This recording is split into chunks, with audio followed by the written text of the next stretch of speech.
Masasarapin ko muna to yung luto ni nanay, yung niluluto niyang ulam. Dahil si Yayam ayaw magpahiwalay. Gusto niya habang nanonood siya, nandun din si nanay guys sa tabi niya. So, ayan. Dahil kanina pa to pinapalambot yung karne, malamang malambot na ito. Lalagyan ko na nga lang ng mga sahog. Titikman ko muna syempre kung masarap.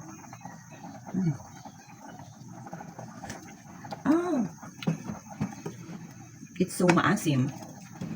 So, lalagyan na natin ng magic. Parang yung lagay ko guys na ano. Nay! Nay! Nay! Nay! Ay, yung tubig. Naparami yung lagay ko ng sinigang sa gabi. Kasi yung batang yun, hindi siya mahilig sa masin. Bakit masin? Naparami yung lagay ko ng ano, sinigang. Hindi, okay lang yan. Dagdagan lang ng tubig. Diba? Pero mayroon tayong solusyon dyan pagka maasim, syempre.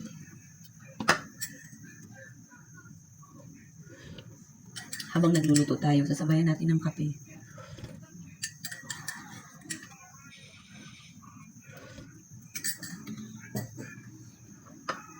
Takpan lang muna natin siya ng ilang minuto.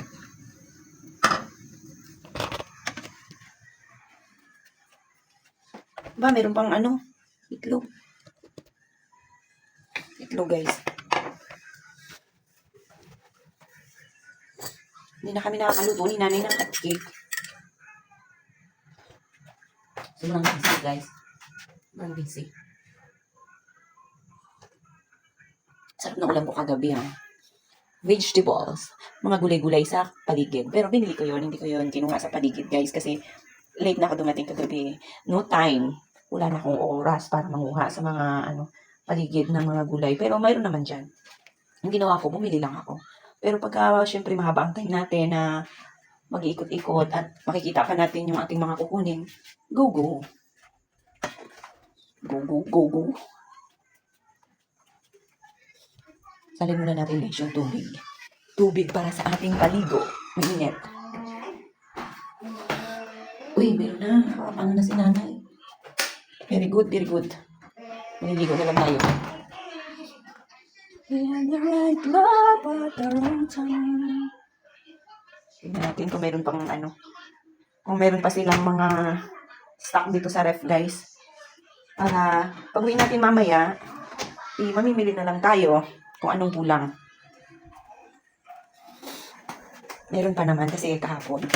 Namili ako ng pagkain Yayam. Hindi po talaga po pwedeng naubusan ng pagkain yung ating little boy guys. Kawawa naman.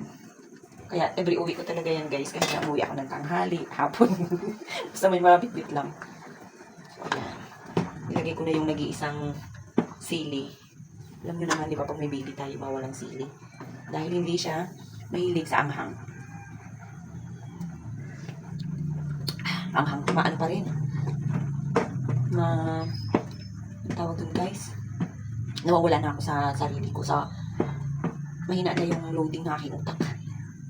Ano talaga pag nanay na. Bilis ng oras.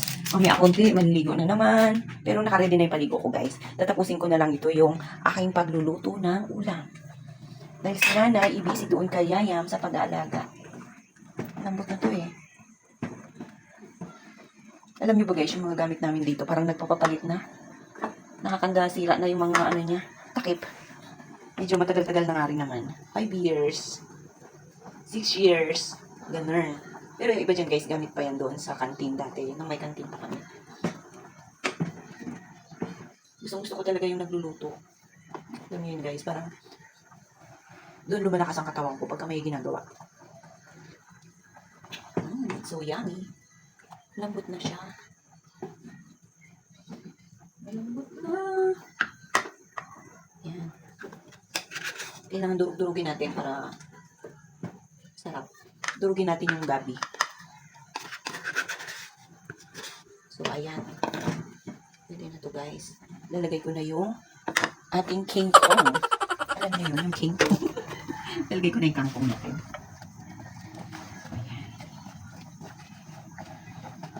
Pwede na yan guys, konting kulo-kulo na lang. pwede na kumain si Yayan. So, paano ba yan? Sabi ko, sa susunod ulit na video. Bye-bye, guys.